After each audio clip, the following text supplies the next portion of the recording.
Because also I think that like when I was performing, let's say, that was kind of like a place where I could integrate a lot of different things, like my writing, my storytelling, and everything like that, even music. But it was still limiting in a lot of ways because it was in person.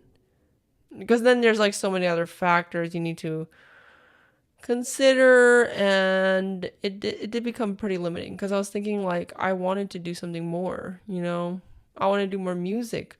I wanted to do maybe a puppet show. I don't know, use props and stuff, like make a set. I don't know, but then it's just not. It wasn't really feasible in the confines of stand-up comedy. I mean, some of it could be, but it was just very difficult because you're in person and you're always like at different venues, and then it's like, and then for stand up, they just give you a mic and a stool, and that's it, that's it. So I think that a YouTube channel and a podcast is just like so much.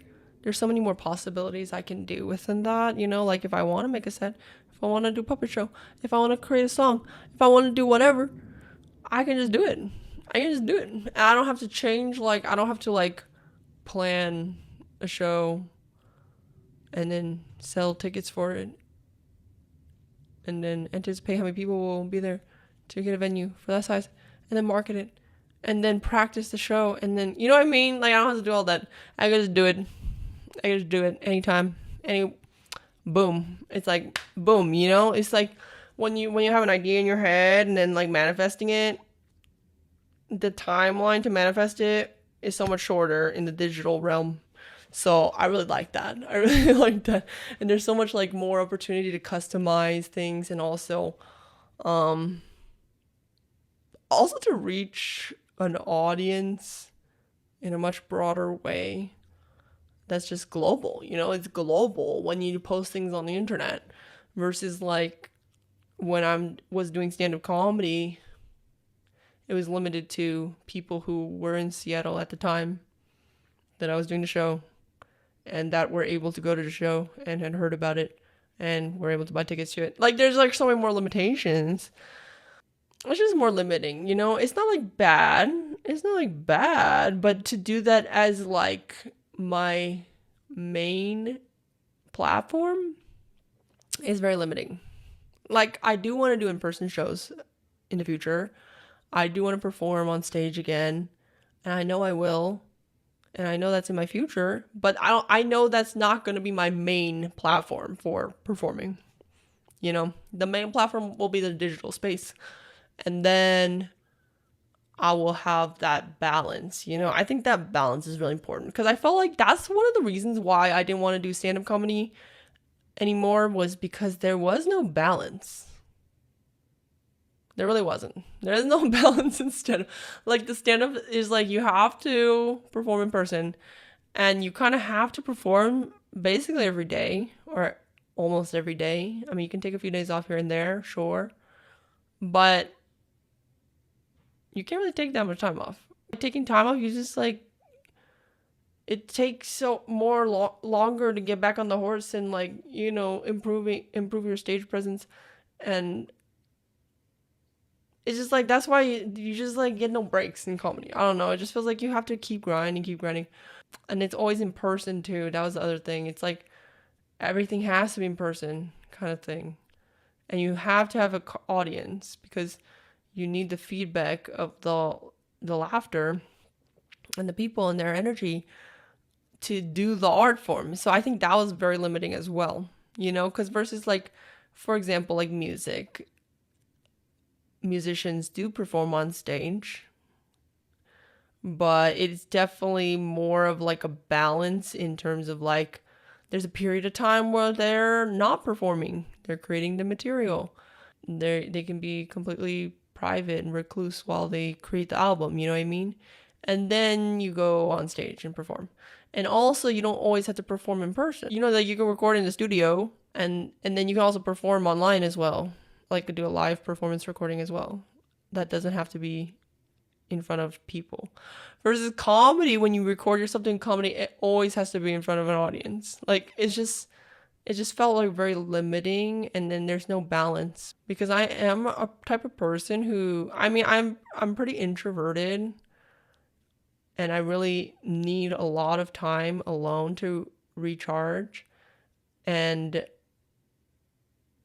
comedy just like didn't offer that, you know? Like, it just doesn't have that space. So I really like that, more of that balance of like being able to do things in private and not share it immediately, and like work through things, you know, write things by myself, create things without that instant feedback. I guess I'm also like really sensitive to feedback. Like, I notice it. I'm very sensitive to like other people's energies and their emotions and stuff. So when I'm doing comedy, I'm very aware of like the audience and how they're responding, which is why I was good at it. I mean, yeah. But at the same time, it gets very tiring. And then as an artist, when I'm so aware and like trying to appeal to the audience in real time, it just gets exhausting. Like, I do really like creating without any feedback. And then getting some feedback after I've, you know, made something. You know what I mean? Like, while you're creating it, getting feedback and responding to it the whole time, it gets really tiring. It just gets tiring, and then you start second guess. I guess I start second guessing myself a lot, like, and then like questioning, like, what am I even doing this for? Is this even, am I creating this for me, or am I creating this to please other people? Like, what do they want? Should I be listening to what they want all the time? What about what I want? What do I want to do anymore? You know what I mean? Like, it just gets kind of confusing. That's what I felt about comedy. And it gets tiring to have to perform all the time, just like to be out there all the time and be in other people's energies, having to physically be there. It just gets hard. Like, I do love performing. I do love performing in front of other people. But to be like required to do all the time is just like, it's so much. Versus like, yeah, I definitely want that balance more. So that's why I want my main platform to be the digital, to be the podcast, the YouTube channel, and the zine, because through that I can do anything, you know? Like, I can perform and record that and use and put that on my YouTube channel as well. Like, I can do that too. Like, there's so much more I can do, I feel like. And I also have this kind of like archive of all the things I've created in one place. I think that's really cool too. Whereas comedy, it's like, if you didn't post or upload your videos somewhere, it's like they're just gone. All those live performances, they're just gone. You don't have an archive of it.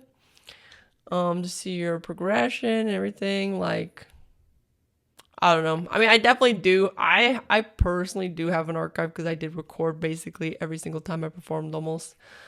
I just didn't I didn't post them, so I didn't organize them in any way, so they're just kind of like, they're honestly, a lot of them are on this hard drive that I can't access right now anyways. So there's like those limitations as well, but I think that would be a really good episode too. I will look back at my old comedy recordings and react to them. Oh yeah, that actually sounds fun. I'm a little bit nervous. It might be a little bit cringe. So I'm a little bit, I feel like a little avoidant of that, but I think it'll be fun. So I definitely want to do that. Oh my God, write it down. Podcast episode idea.